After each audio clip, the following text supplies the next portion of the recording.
red wrong. I would get out there in the street with your gang, me by myself. First whole gang right now, today, in like 30 minutes, on live, all this shit. Good. Boogie? Boogie! How you play with the gun like that, bro? How you play with it? You done cost yourself. You got shows and shit ahead of you, bro. Then look. What started as a small hometown issue eventually became one of the most quietly serious conflicts in Memphis. This situation goes much deeper than most people realize. Long before the world heard "Back in Blood," tension had already been building between Pooh Shiesty and Big Boogie on the streets. Everything reached a breaking point when Shiesty went live and told Boogie directly, "I never liked you." I ain't gonna lie though, on some real shit, I gotta keep it so 100. I ain't never like you, cuz. I ain't gonna lie, I ain't never like your bitch ass. That moment didn't just trend online. It revealed a history that people in Memphis had already been talking about quietly. Later on, when Big Boogie appeared on a podcast and said he had no issues with Pooh Shiesty. If you don't fuck with Boogie, that's weird because I never had beef with nobody in Memphis. Like, I never exchanged shots from people in Memphis on no real beef battle, bloodbath type shit. Ain't nobody ever smacked me. I never did harm nobody on no hating shit, no nothing. So, like, no disrespect to him or none of this shit, but me and Shiesty didn't know each other. You feel me? Like, he don't know me, I don't know him. We never had beef, never shot at each other. It wasn't humility. Many took it as a subtle admission that he understands Shiesty's reputation beyond music. The kind of reputation that isn't discussed openly, only mentioned in street conversations. But the situation doesn't stop there. There's also Corey, another figure connected to Big Boogie's issues. The same Corey who went viral after saying, "Name a nigga that played with me." When asked who, Corey immediately answered, "Pooh Shiesty." Name a nigga played with me, bro. Pooh Shiesty. That single response set the internet off. What's even more telling is that people in Memphis believe Pooh Shiesty and his circle were a major reason Big Boogie eventually left the city and relocated to Atlanta, distancing himself from his hometown. Today, we're breaking down the real origins of this conflict, the street politics, the pressure, the rumors, the Instagram lives, the threats, and the clips that fueled the tension between Big Boogie and Pooh Shiesty, and why it still matters even with Shiesty currently incarcerated. To fully understand how deep this runs, we have to go back to the beginning. Memphis operates differently than most cities. Street credibility carries serious weight, and your reputation follows you everywhere. Both Pooh Shiesty and Big Boogie grew up in this environment, but they moved very differently from the start. Pooh Shiesty, born Lontrell Williams, came out of South Memphis representing Choppa Gang. He was never portraying an image for music purposes. His reputation in the streets came before his rap career. By 2020, when Back in Blood dropped with Lil Durk, the industry learned his name, but people in the streets already knew who he was long before that. He had a documented reputation, past incidents, and connections that made people careful about how they spoke on him. His rise in music was fast, but it wasn't just because of talent, it was because people believed his lyrics were real. Every line about street life reflected actual experiences, not entertainment. Big Boogie was also coming up around the same time, putting in consistent work and trying to create a way out. He clearly had talent. His melodic approach combined with Memphis energy helped him stand out. Tracks like SMAH and Mental Healing showed range and originality. But in Memphis, skill alone doesn't keep you safe. You need proper backing, strong alliances, and smart movement. Big Boogie was balancing industry pressure while still navigating the risks of the streets, a balance few managed successfully.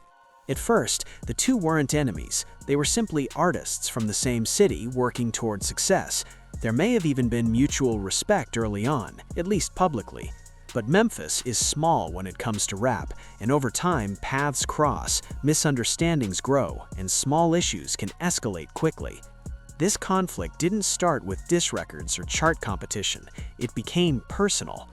Word began circulating in Memphis about friction between the two camps. And in street culture, tension rarely stays quiet for long. Social media gave the first public signs. Subtle posts, vague captions, and indirect messages started appearing. Big Boogie would post about loyalty, and Pooh Shiesty's name would show up in the comments. Fans began choosing sides. This is how modern conflicts form, rarely direct at first. It's about energy, movement, and presence. People noticed that when both artists were booked for the same events, one wouldn't appear or they'd arrive separately.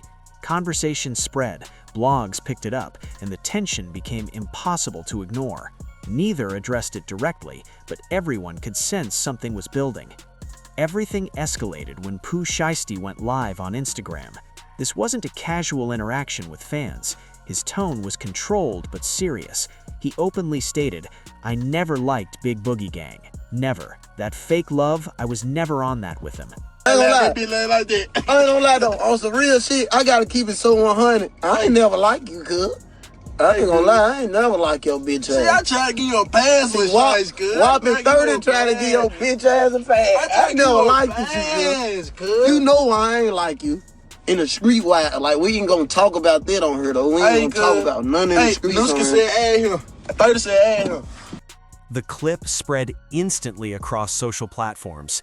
People were shocked by how openly he spoke. Usually, even when artists have issues, they maintain some level of public diplomacy. Image matters. But Pooh Shiesty didn't soften anything. He spoke plainly, without emotion or exaggeration, which made it more impactful. It didn't come off as clout chasing or promotion. It felt personal and long-standing. That calm delivery made it clear this wasn't typical rap competition. It was deeper, rooted in real-life issues beyond music. And that's when many realized this situation carried real risk. What followed confirmed how serious things were. Big Boogie later appeared on a podcast, and when asked directly about Pooh Shiesty, he admitted on camera that he didn't want any problems with him, a rare statement in a culture where maintaining a tough image is often expected. I never had beef with nobody in Memphis. Like, I never exchanged shots from people in Memphis on no real beef battle, bloodbath type shit. Ain't nobody never respect me. I never did harm nobody on no hating shit, no nothing. So, like, no disrespect to him or none of this shit, but me and Shadi don't know each other. You feel me? Like, he don't know me, I don't know him. We never had beef, never shot at each other, none. You came to me by the fake page, that's weird, but you keep this shit over there, you feel me? Like, not trying to sound tough, not trying to disrespect nobody. You just being real. You just being honest. Like, you don't know me, I don't know you. Yeah, because that's why I never hit the streets or nothing. Like, we never seen none cross paths, period. So I just left this shit alone. Like the devil can throw anything towards you. You feel me? Like, whatever he did, that was his behalf. That ain't got nothing to do with me. Yeah, because it seems like, bro, you keep a positive vibe. For sure. It wasn't about music or chasing attention. It came down to real fear. Big Boogie openly admitted that he's afraid of what Pooh Shiesty is capable of. Let that sink in. He didn't say he was cautious or uneasy. He said he was scared because of what Pooh Shiesty is known for in the streets. That distinction matters. This wasn't ego talking. This was survival instinct. Think about it for a moment. This is a grown man, a rapper with his own name, platform, and career, sitting on a podcast and telling the public he fears another rapper. At that point, it's no longer about pride or image. It's about staying alive. Big Boogie understands what Pooh Shiesty's name represents in Memphis, and he's not trying to become another statistic in a city already overwhelmed with young black men losing their lives over street conflicts. He said something close to, "I don't have any issue with Pooh. That's not a situation I want to be part of. Everybody knows what he's about, and I'm not trying to go there because I know what comes with it." And the way he said it told the real story. His eyes changed, his voice lowered, his body language shifted. This wasn't exaggeration. This wasn't for show. You could tell he had seriously weighed his choices and decided that protecting his life mattered more than protecting his pride. Even the podcast hosts looked uncomfortable because they realized they weren't witnessing entertainment anymore.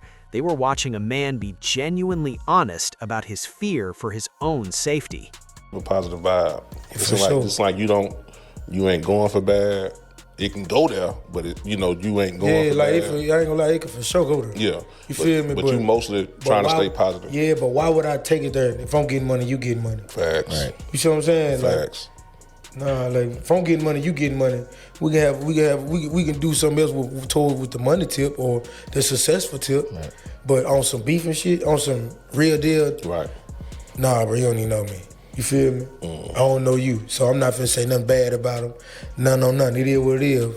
I seen you say on one interview you ain't got beef with nobody. Yeah, period. Honestly, that may have been the smartest thing Big Boogie could have said. In the streets, admitting you don't want trouble can sometimes save your life. Pretending to be tough can put you in situations that spiral out of control. But in hip-hop culture, that honesty comes at a cost. Your credibility takes a hit. Other artists look at you differently, and fans start questioning whether you really live the life you rap about. The comment section from that interview was ruthless. People called him soft. Some said he should have never done the interview. Others claimed he ruined his own career. But Big Boogie likely saw it another way. It's better to be alive with damaged credibility than respected in the streets and not breathing. And unfortunately, things didn't stop there. While Big Boogie was trying to stay clear of issues with Pooh Shiesty, another problem was already forming. There was a separate situation involving another Memphis rapper named Corey.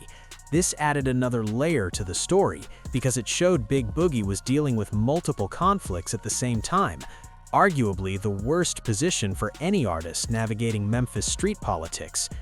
The situation with Corey was different.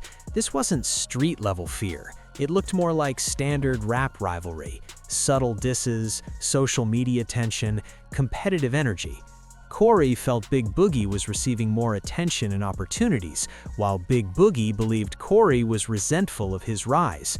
Typical industry competition that happens in every city. This was the type of conflict that could have stayed in music and even helped both careers. But here's where everything connects and where it becomes embarrassing for Big Boogie. A viral clip started circulating online, and it's one of the harshest call-outs seen in recent memory. Big Boogie, likely caught up in the moment, says loudly and confidently, "Name a nigga that played with me." He said it like he was untouchable, like nobody in Memphis had ever tested him. His energy was high, chest out, fully confident. That was one of those moments where someone feels themselves a little too much and says something they can't take back. He was clearly trying to re-establish his image and show that he wasn't someone to be messed with. Then Corey calmly responded without raising his voice, saying, "Pooh Shiesty." The silence afterwards said everything. You could feel the shift instantly. Big Boogie's expression changed. His confidence disappeared. He had no response, because Corey had just stated what everyone already knew. Pooh Shiesty had already made him switch his entire approach out of fear, and there was nothing Big Boogie could say to deny it. That clip spread everywhere. Memes, reaction videos, jokes, TikToks, the internet ran with it. People added sound effects, music, and commentary. It became one of those moments that follows you permanently, and the worst part was that Big Boogie couldn't defend himself, because the truth was obvious. That kind of moment sticks in the rap world. Every tough lyric after that gets questioned. Every hard bar gets replayed in people's minds alongside Corey saying "Pooh Shiesty" and Big Boogie having no answer. Then the story took an even more serious turn. The tension reached a point where Big Boogie made a decision most Memphis rappers never make. He packed up and moved from Memphis to Atlanta, leaving behind his family, friends, and entire support system. Artists relocate all the time for business reasons, networking, studios, bigger opportunities. Atlanta is the heart of Southern hip-hop, so on paper, the move makes sense. But let's be honest, Big Boogie didn't move for music. He moved because Memphis had become too dangerous for him, and the reason was Pooh Shiesty in his circle. This isn't speculation. People close to both sides have confirmed that Big Boogie felt his life was genuinely at risk. When you're dealing with someone who has real street ties and a reputation for taking action, you either stand your ground and risk everything, or you remove yourself before it's too late. Big Boogie chose self-preservation. He chose Atlanta. He left the city that shaped him because staying meant possibly losing his life. This wasn't about lyrical competition anymore. This was about avoiding violence and not becoming another homicide statistic in Memphis. What's even crazier is that even after moving, the situation followed him. Social media doesn't forget. Every post brings comments about Pooh Shiesty. Every interview leads to questions about why he really left Memphis. Every attempt to restart in Atlanta brings up the Corey clip or the podcast confession. He can't escape it. At the end of the day, this story goes beyond internet drama. Big Boogie lost street credibility and took a hit to his reputation, but he's alive and still making music. Pooh Shiesty kept his tough image intact, but he's behind bars, facing serious federal time. So who really won? That's the real question. Stay safe out there. Memphis moves different.